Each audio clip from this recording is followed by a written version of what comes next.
America के 47वें राष्ट्रपति बनेंगे ट्रंप। डोनाल्ड ट्रंप ने अमेरिकी राष्ट्रपति पद का चुनाव जीता। 20 जनवरी को शपथ ग्रहण।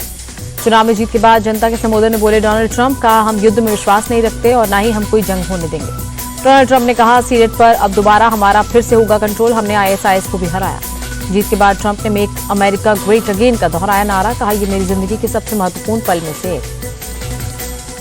ट्रंप ने अपने वोटर्स को थैंक यू बोला, बोले हमारी अविश्वसनीय जीत, अमेरिका वासियों का धन्यवाद।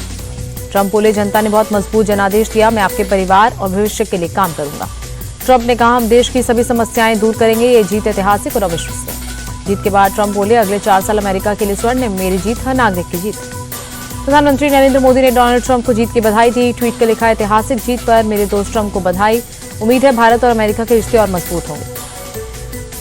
ट्रंप की जीत पर राहुल गांधी ने ट्वीट कर दी बधाई। सोशल मीडिया पर लिखा अमेरिकी राष्ट्रपति के रूप में दूसरे कार्यकाल में सफलता के लिए शुभकामनाएं। डोनाल्ड ट्रंप की जीत पर प्रयागराज में जश्न का माहौल, ट्रंप का पोस्टर लेकर लोगों ने जश्न मनाया। बीजेपी के घोषणा पत्र पर सीएम सोरेन का निशाना, कहा बीजेपी जुमलेबाजी पार्टी है, उनका वादा करना और ना करना सब बराबर। झारखंड के हजारीबाग में केंद्रीय मंत्री अन्नपूर्णा देवी ने किया चुनाव प्रचार, बोली चुनाव को लेकर लोग उत्साहित हैं, इंडी गठबंधन से लोग तंग आ गए। झारखंड सीएम हेमंत सोरेन को लेकर बोले शिवराज सिंह चौहान, सीएम सोरेन बौखला गए हैं, जनता ने उन्हें सत्ता से हटाने का फैसला कर लिया है। एमपी के सीहोर में बोले केंद्रीय मंत्री शिवराज सिंह चौहान, मैं यहां बीजेपी के लिए आशीर्वाद मांगने आया हूं, बीजेपी की यहां रिकॉर्ड जीत होगी।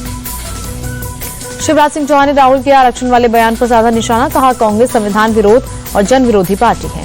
वायनाड में प्रियंका गांधी ने जनसभा को किया संबोधित, कहा राजनीतिक प्रतिनिधि जनता के सेवक होते हैं, लोकतंत्र में जनता की शक्ति सर्वोपरि होती है। एक्टर और बीजेपी नेता मिथुन चक्रवर्ती पर एफआईआर, कोलकाता के साउथ विधान नगर में थाने में एफआईआर। 27 अक्टूबर को शाह की रैली में भड़काऊ भाषण देने का आरोप। अल्मोड़ा के मार्चुला बस हादसे पर आपत्तिजनक पोस्ट, मोहम्मद आमिर और जाकिर नाम के शख्स ने की शर्मनाक पोस्ट। पोस्ट में मोहम्मद आमिर ने लिखा happy Diwali, free home delivery, वहीं जाकिर ने लिखा बाबा केदारनाथ ने बुला लिया। बहराइच में बुलडोजर एक्शन मामले पर राज्य सरकार ने कोर्ट में जवाब दाखिल किया, बचाव पक्ष को भी जवाब दाखिल करने का वक्त मिला। 11 नवंबर को हाईकोर्ट की लखनऊ बेंच में होगी अगली सुनवाई। भारतीय सेना प्रमुख जनरल उपेंद्र द्विवेदी ने बांग्लादेश के आर्मी चीफ से की बात, वीडियो कॉन्फ्रेंसिंग के जरिए द्विपक्षीय मुद्दों पर चर्चा। महाराष्ट्र बीजेपी का कार्यकर्ताओं और नेताओं पर बड़ा एक्शन, पार्टी विरोधी गतिविधियों के चलते 40 कार्यकर्ताओं नेताओं को निष्कासित किया। वर्ली से शिवसेना शिंदे गुट के उम्मीदवार मिलिंद देवरा ने आदित्य ठाकरे पर बोला हमला, कहा उद्धव ठाकरे की सरकार में वर्ली विधानसभा क्षेत्र में कुछ भी विकास का काम नहीं हुआ। मिलिंद देवरा बोले उद्धव ठाकरे की सरकार में खुद मंत्री थे आदित्य ठाकरे, काम करने के बहुत अवसर थे, क्षेत्र में बहुत काम कर सकते थे लेकिन कोई काम नहीं किया। महाराष्ट्र चुनाव पर एनसीपी अजीत गुट के नवाब मलिक का बड़ा दावा, कहा चुनाव बाद शरद पवार और अजीत पवार साथ आएंगे। बिहार कोकिला के नाम से मशहूर शारदा सिन्हा लंबे समय से बीमार थी, पटना में होगा अंतिम संस्कार। पीएम मोदी ने शारदा सिन्हा के निधन पर दुख जताया, कहा उनका जाना संगीत जगत के लिए एक अपूरणीय क्षति। राष्ट्रपति मुर्मू ने शारदा सिन्हा को दी श्रद्धांजलि, कहा उनका मधुर गायन अमर रहेगा। आज छठ पूजा के दिन उनके गीत देश विदेश में भक्ति का अलौकिक वातावरण बना रहे। बिहार के सुल्तानगंज रेलवे स्टेशन का नाम बदलेगा, नया नाम होगा अजगैबीनाथ। बिहार के डिप्टी सीएम सम्राट चौधरी बोले रेल मंत्री के साथ मिलकर जल्द इस काम को पूरा करवाएंगे। एमपी के सभी स्थानों में मंदिर बनाने पर हाईकोर्ट ने लगाई रोक, डीजीपी को नोटिस देकर पूछा किसके आदेश से सरकारी भूमि पर बन रहे मंदिर।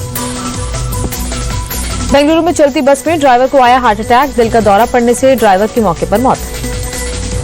बस कंडक्टर की सूझबूझ से टला बड़ा हादसा, ड्राइवर की मौत के बाद कंडक्टर ने यात्रियों को किया सुरक्षित। यूपी के हरदौई में हुई सड़क दुर्घटना पर पीएम मोदी ने जताया दुख, मृतकों के घर वालों को 2 लाख और घायलों को 50,000 रुपए मुआवजे का ऐलान। लखनऊ जेल में बंद माफिया अतीक के बेटे उमर की जमानत अर्जी खारिज, बिल्डर से 5 करोड़ रंगदारी मामले में जिला अदालत ने खारिज किया याचिका। सहारनपुर में गैंगस्टर की 40 लाख की संपत्ति कुर्क, फर्जी दस्तावेजों से लोगों की प्रॉपर्टी हड़पने का आरोप में हुई कार्रवाई। मुरादाबाद में प्रिंसिपल की मर्डर मामले में खुलासा, छोटे बेटे की सुसाइड का बदला लेने के लिए मां ने बड़े बेटे से कराई हत्या। दिल्ली के मीराबाग में ताबड़तोड़ 8 से 9 राउंड फायरिंग, राज मंदिर नाम के आउटलेट पर चलाई गई गोलियां।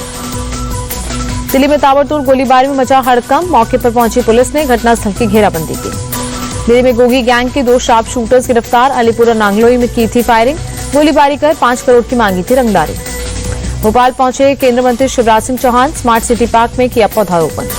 दिल्ली की यमुना नदी में प्रदूषण बढ़ा, नदी की सतह पर जहरीली झाग की परत देखी गई।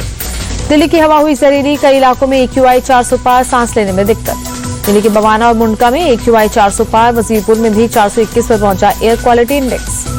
आनंद विहार में 372, अशोक विहार में 398, अलीपुर में 393 AQI, ओखला, पटपड़गंज और पंजाबी बाग में AQI 350 पार। दिल्ली के इंडिया गेट इलाके में बहुत खराब श्रेणी में पहुंचा AQI, पूरे इलाके में स्मॉग की परत देखी गई।